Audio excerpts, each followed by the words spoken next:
Tit for tat. जैसे कदली सीप भुजंग मुख एक स्वाति गुण तीन, जैसी संगति बैठिए तैसो ही फल दी। जी हाँ, हम बात कर रहे हैं अलंकारों की। आप कहेंगे सर क्या बकवास कर रहे हैं, कुछ समझ नहीं आ रहा है। समझ आएगा, लेकिन तब आएगा जब बताया जाएगा कि क्या चल रहा है। और चल क्या रहा है, हमारा अलंकार चल रहा है। जैसा आप देख रहे हैं सामने लिखा हुआ है हिंदी अलंकार।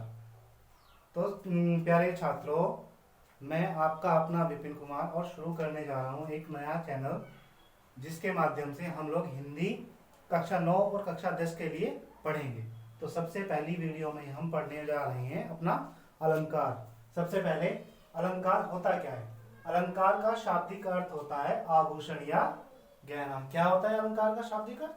आभूषण या गहना।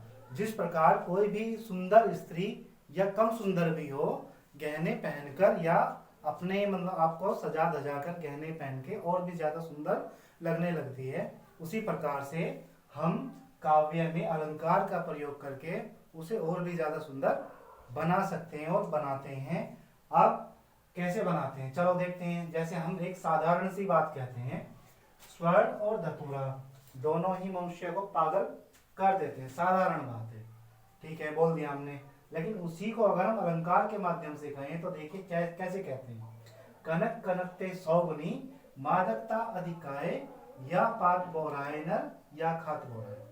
ठीक है, बल्कि भाई यहाँ पे हमारे एक स्वर्ण का मतलब सोना है और दूसरे सोना मतलब गोल्ड, और दूसरे स्वर्ण का मतलब है हमारा धतूरा, यानी एक तरह से नशा। उसके बारे में कहा जाता है कि जो धतूरा खा ले 12 साल तक उसका नशा नहीं उतरता। जब 12 साल तक कोई नशे में रहेगा तो पागल की श्रेणी में वो आ जाता है। ठीक है, अब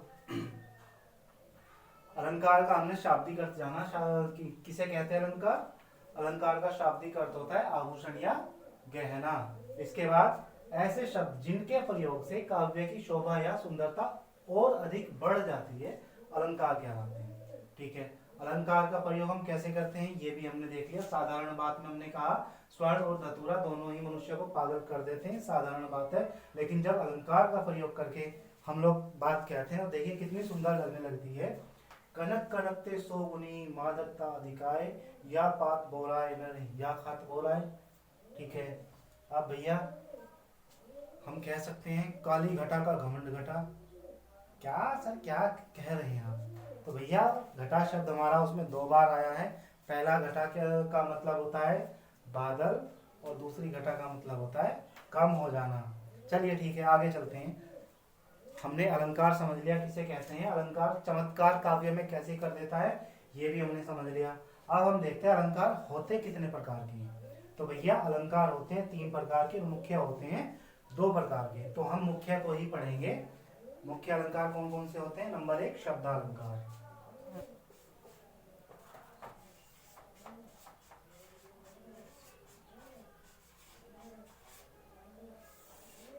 नंबर 2 अर्थालंकार।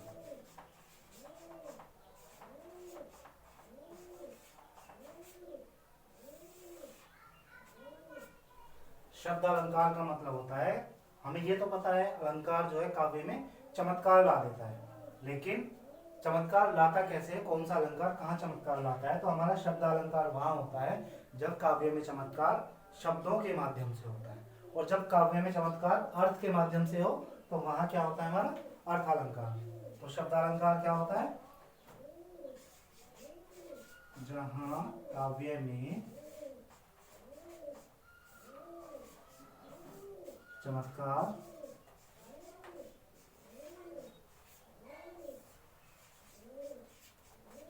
शब्द के माध्यम से हो,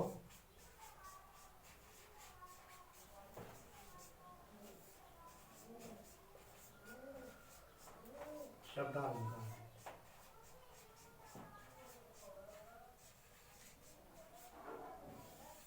ठीक है, जहां चमत्कार शब्द के माध्यम से हो वहां शब्दालंकार, और जहां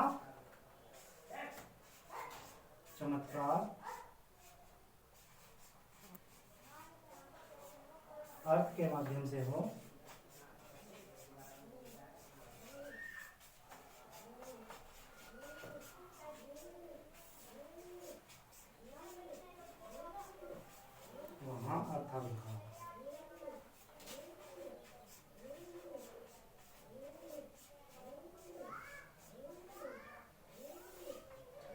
ठीक है भाई, यहाँ तक हमने देखा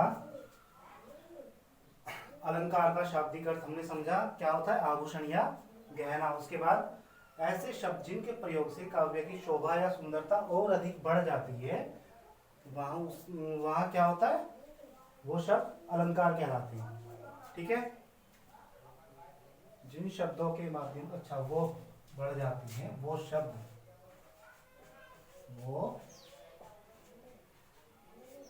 वो शब्द अलंकार कहलाते हैं। ठीक है, इसके बाद हम साधारण सी एक बात देख लेते हैं। जैसे हमने कहा स्वर्ण और धतूरा दोनों ही मनुष्य को पागल कर देते हैं। ठीक है जी, ये तो साधारण बात हुई।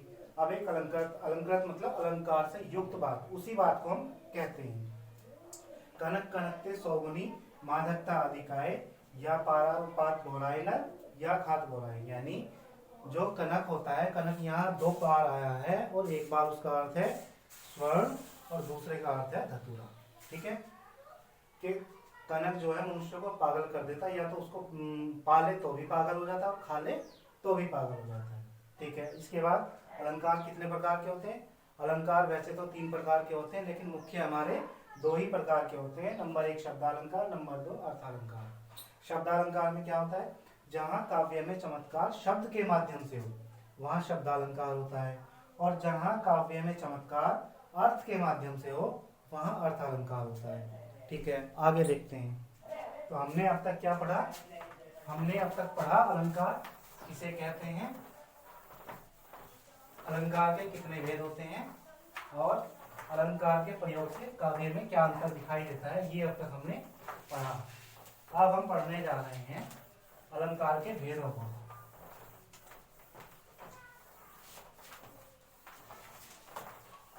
अब तक हमने देखा अलंकार के 2 भेद होते हैं मुख्यतः, वैसे तो 3 होते हैं। मुख्य भेद कितने होते हैं हमारे? 2। नंबर 1 देखते हैं शब्दालंकार।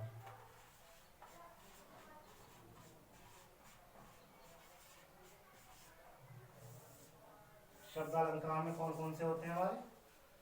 शब्दालंकार में हमारे मुख्यतः होते हैं अनुप्रास,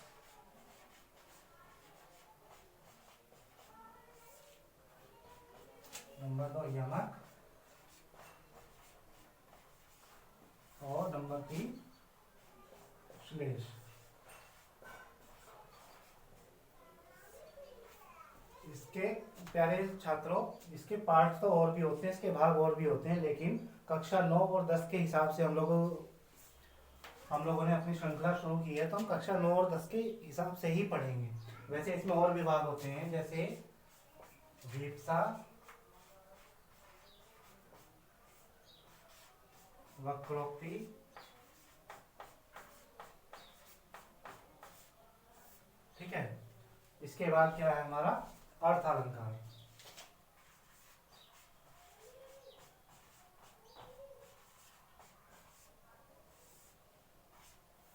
अर्थालंकार में कौन कौन से होते हैं हमारे? उपमा, नंबर 1 होता है उपमा, नंबर 2 होता है हमारा रूपक, नंबर 3 होता है उत्प्रेक्षा, नंबर 4 होता है मानवीकरण,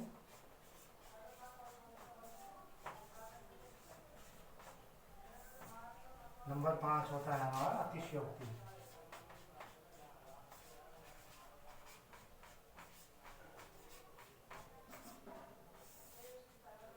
ठीक है, ये हमारे 5 अलंकार हमें कक्षा 10 में और 9 में काम आते हैं। वैसे अलंकार की संख्या बहुत सारी होती है, बहुत सारे लिखे जा सकते हैं और पढ़े जा सकते हैं, लेकिन हम अपने सिलेबस के हिसाब से ही पढ़ेंगे।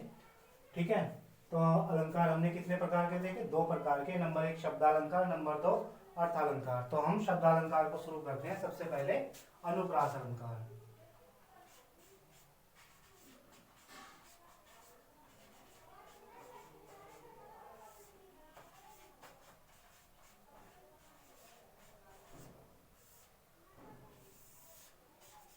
अनुप्रास में क्या होता है? अनुप्रास में आपकी आवृत्ति होती है एक ही वर्ण की, किसी भी एक ही वर्ण की आवृत्ति जब एक से अधिक बार आए तो वहां क्या होता है? अनुप्रास अलंकार होता है। जैसे बहुत सारे उदाहरण हैं। चारु चंद्र की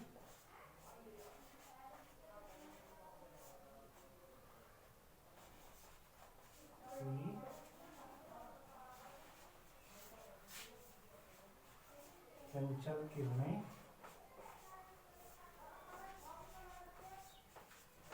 खेल रही थी जल थल में।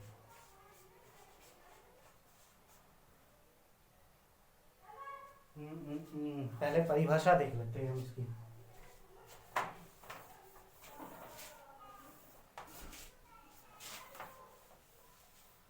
और इसकी परिभाषा क्या होती है? जब किसी एक ही वर्ण की आवृत्ति, जब किसी एक ही वर्ण की आवृत्ति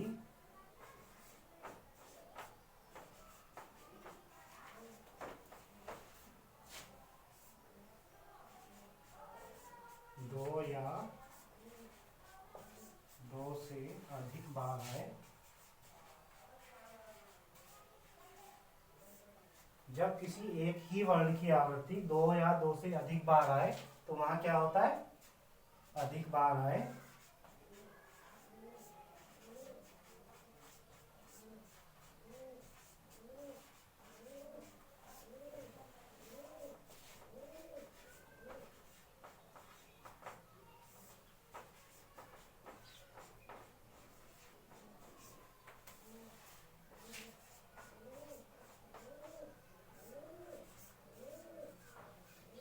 अनुप्रास अलंकार होता है। ठीक है, अनुप्रास क्या होता है? जब किसी एक ही वर्ण की आवृत्ति दो या दो से अधिक बार आए वहां अनुप्रास अलंकार होता है। जैसे अभी हमने एग्जाम्पल लिख दिया था इससे पहले, चारु चंद्र की चंचल किरणें खेल रही थी जल थल में।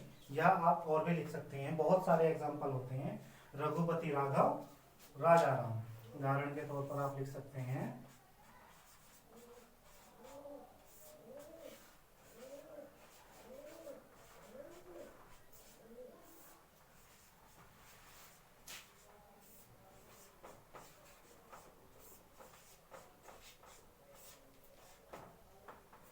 यहाँ आपके रे वर्ण की आवृत्ति दो या दो से अधिक बार आई है। हमने हमारी परिभाषा में क्या था? जब किसी एक ही वर्ण की आवृत्ति दो या दो से अधिक बार आए तो वहां अनुप्रास अलंकार होता है। ठीक है, ये उदाहरण हमारा हो गया। आप और भी लिख सकते हैं, चारु चंद्र की चंचल किरणें खेल रही थी जल थल में। या फिर बहुत सारे, चंदू के चाचा ने चंदू की चाची को चांदी की चमची से चटनी चटाई, बहुत सारी चीजें होती हैं। ठीक है, हम ज्यादा उसमें नहीं जाएंगे। दूसरा अलंकार होता है हमारा यमक। नंबर 2 यमक।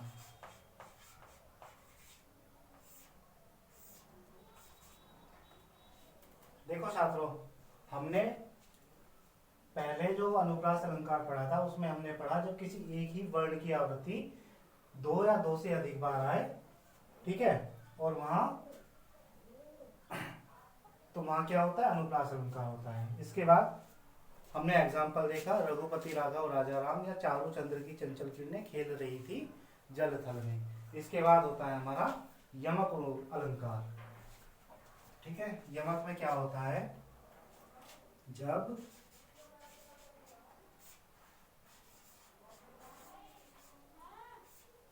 कोई एक शब्द एक से अधिक बार आए,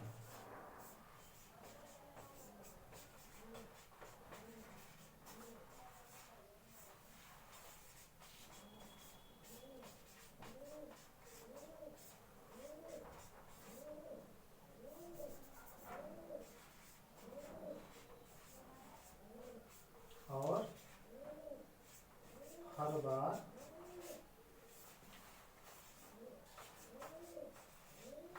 उसके अलग अलग अलग अर्थ हों, तो वहां क्या होता है? वहां हमारा यमक अलंकार होता है।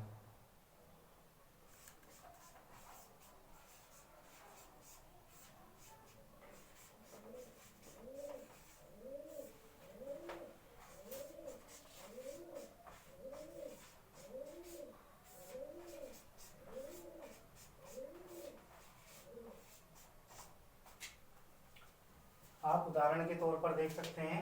वैसे तो मैं इसका उदाहरण आपको पहले ही दे चुका हूँ। कनक कनकते सौगुनी मादकता अधिकाय, या खाए बोराय नर, या पाए बोराय। ठीक है, वो भी आपका जो उदाहरण था वो यमक का ही उदाहरण था। या फिर आप लिख सकते हैं 3 बेर खाती थी, वह 3 बेर खाती है।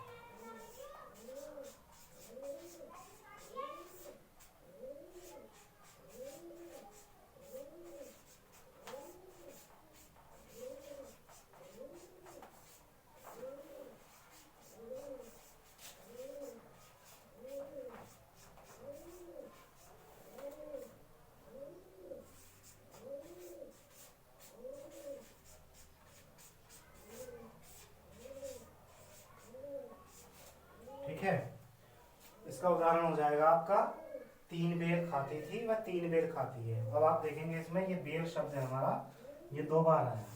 ठीक है, पहले बेर का मतलब है समय, कि वह 3 बार खाती थी, और अब 3 बेर खाती है, यानी अब पूरे दिन में केवल 3 बेर। बेर मतलब बेरी। ठीक है, अब केवल पूरे दिन में वो 3 बेरी ही खाती है। ठीक है, और आप लिख सकते हैं काली घटा का घमंड घटा। ठीक है, उसमें भी आपका घटा शब्द 2 बार आ जाएगा। पहले वाले घटा का मतलब बादल हो जाएगा, और दूसरे वाले घटा का मतलब कम होना हो जाएगा। ठीक है, एक एग्जांपल आपको बताया था, ऊपर लिखवा चुका हूं मैं। वो क्या था? कनक कनकते सौगुनी मादकता अधिकाय, या पाए। और एक और लिख सकते हैं, आपको गानों का शौक है तो आप लिख सकते हैं सजना है मुझे सजना के लिए। वो भी आपका यमक का ही उदाहरण होता है। ठीक है, इसके बाद हम देखेंगे श्लेष अलंकार। ठीक है, अब तक हमने क्या पढ़ा है? अब तक हमने पढ़ा है अलंकार किसे कहते हैं, अलंकार का प्रयोग कैसे करते हैं, और अलंकार के प्रयोग से क्या अंतर आता है, ये हमने देखा है अभी तक। उसके बाद हमने देख लिया है कि भाई अलंकार के कितने भेद और कौन कौन से होते हैं। ठीक है, नंबर 1 होता है शब्द अलंकार, नंबर 2 होता है अर्थ अलंकार। और शब्द अलंकार में हमने देखा कि जहां चमत्कार शब्द के माध्यम से हो वहां शब्द अलंकार होता है, और अर्थालंकार का मतलब है जहां चमत्कार अर्थ के माध्यम से हो वहां अर्थ अलंकार होता है। ठीक है, इसके बाद हमने अपना अनुप्रास अलंकार पढ़ लिया है, यमक पढ़ लिया है। अब नंबर है श्लेष का। ठीक है, श्लेष अलंकार।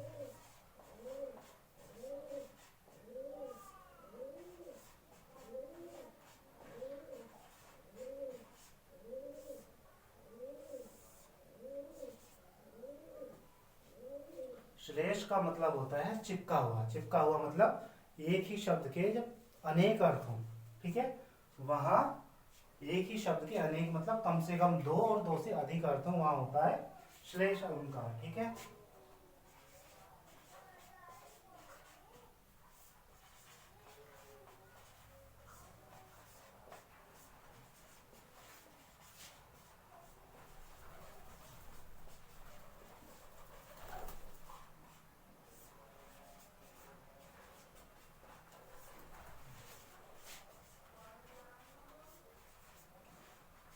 श्लेष शब्द का अर्थ ही चिपका हुआ होता है, अर्थात अर्थात जहां एक ही शब्द के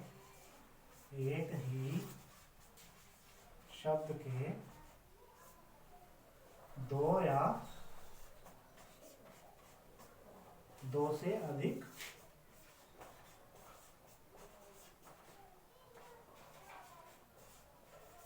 अर्थ हों,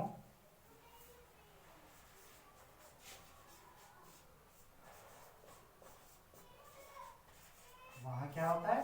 वहां श्लेष होता है,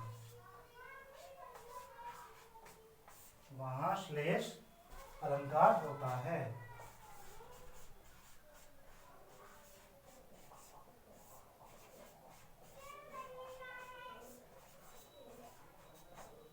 ठीक है, जब किसी एक ही शब्द के 2 या उससे अधिक अर्थ हो तो वहां क्या होता है? श्लेष अलंकार होता है। जैसे उदाहरण के तौर पे हम देख सकते हैं,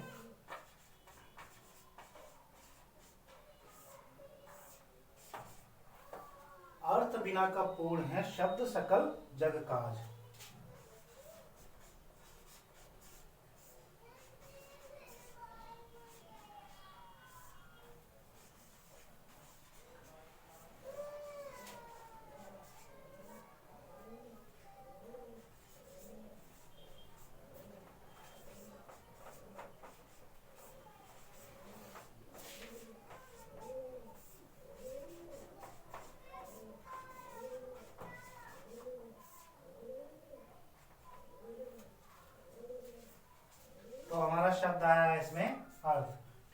देखा है इसमें?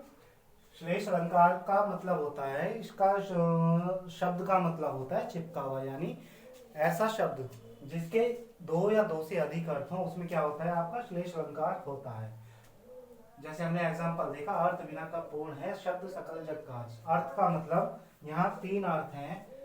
एक अर्थ का मतलब है धन, दूसरे अर्थ का मतलब होता है अर्थ यानी किसी शब्द का अर्थ, ठीक है, और तीसरे का किसी मतलब कार्य के रूप में ही इसका प्रयोग हुआ है। कार्य का मतलब जब तक कोई कार्य अगर हम करते हैं, यदि उसका कोई अर्थ नहीं है, कोई मतलब नहीं है, तो वो कार्य व्यर्थ होता है, ठीक है।